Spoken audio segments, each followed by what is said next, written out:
bayar.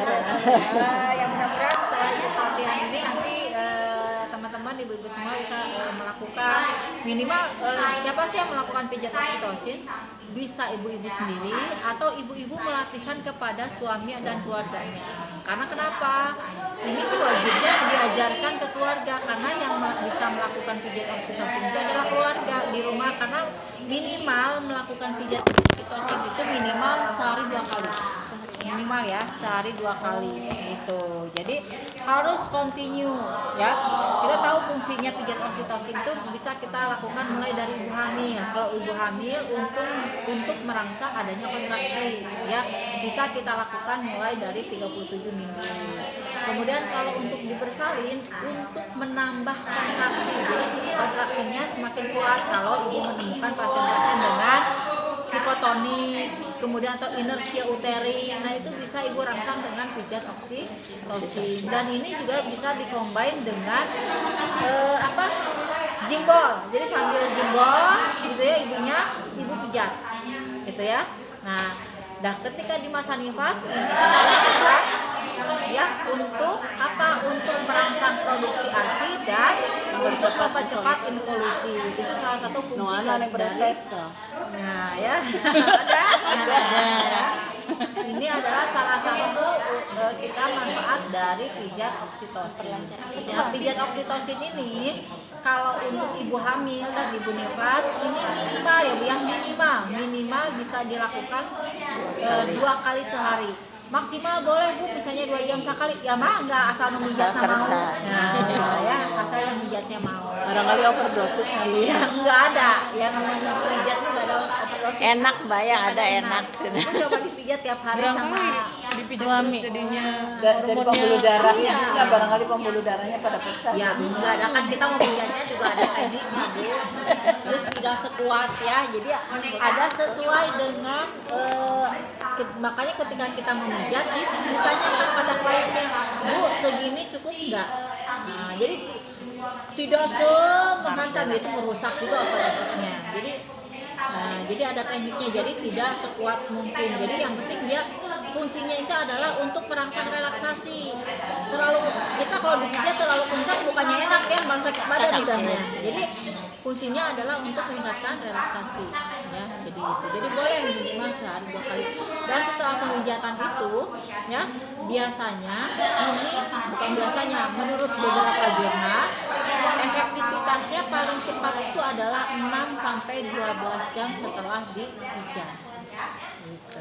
setelah dipijat Setelah 6 jam, 6 sampai 12 jam itu mulai bisa dirasakan gitu hasilnya. enggak langsung kita pijat langsung gitu. Haluan monto ya, enggak. Ya tidak 6 sampai 12 jam gitu. Makanya bisa Bukan dilakukan 12 jam mijatnya, efek terasanya, efek terasanya Ya, memijatnya seberapa menit? itu sekitar 3 sampai 5 menit satu kali pijatan. Sekali mijat. Enggak lama. Jadi 3 sampai 5 menit. Barangkali aja itu dihitung benar. 1, 2. Enggak, itu pakai menit. Kalau yang mijat oksitosinnya itu 3 sampai 5 menit. Tapi kalau ada pijatan tambahan untuk relaksasi itu masing-masing 8 kali tambahan. Ya, ada nanti tambahan untuk meningkatkan relaksasi. Semakin kita ibunya rileks, nah oksitosinnya semakin meningkat. Salah satu kan rileks gitu ya. Sama ibu pun salah satu ketika ibu dipijat, dia dipijat bukan untuk terapi ya, dipijat enak aja. Aduh saya aktivitas sudah banyak, saya minta dipijat sama tukang pijat, itu salah satunya untuk meningkatkan oksitosin ibu. Setelah dipijat ibu enak, rileks, oksitosin ibu meningkat. Lulus. Lulus, ibu enak tidur ya, itu salah satunya oksitosin yang meningkat. Ya. Nah, sebaiknya kalau pada ibu nifas kapan dipijatnya? Sebaiknya sebelum menyusui atau sebelum mandi. Ya, jadi pagi-pagi, ibu nifas pagi-pagi sebelum ibunya menyusui itu dipijat dulu. Ya, atau sebelum mandi dipijat dulu baru mandi. Mau ada udah leur. Ya, jadi sebelum mandi pagi sore gitunya. Itu sebelum mandi atau sebelum menyusui itu dipijat. gitu ya. Bagusnya sih pagi dan sore. Oke, saya minta satu orang untuk jadi relawan untuk dipijat. Mau nanya lagi, Bu? Ya boleh. Dengar pijatnya kan sampai 5 menit selesai. Udah selesai doang. Udah selesai. Udah nanti lagi sore Bye. lagi pijat lagi sehari 2 kali tuh bisa pagi dan sore. Kalau pada saat persalinan nih, Terus misalnya pijat, misalnya 5 menit udah, nanti ada 10 menit kemudian pijat lagi gitu. sok mangga tuh. Gitu. Jadi kalau persalinan mah sampai kapan sampai dia ke proses ngeder. Oh, 5 menit, 10 menit, up deh gitu. 10 menit ganti. Ya, itu boleh 10 menit sekali atau 15 menit sekali. Tapi durasinya udah selesai, udah nanti 15 menit pijat lagi. Ibu dipijitnya nggak usah Pak dibukakan sekarang mah. Ini aja nih jam kamu ini punggungnya bisa dibuka.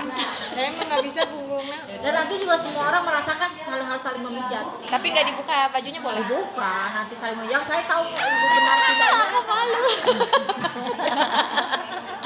Dari luar aja Bu. Nanti di luar tuh nggak efektif Bu. Nggak efektif. Iya sih. Ya. Jadi kalau begini dibuka minimal atasnya aja tahu, oh begini loh rasanya Kieu dipijat. tapi sing satkeun we. Gitu ya. Sampai. Mana Bu?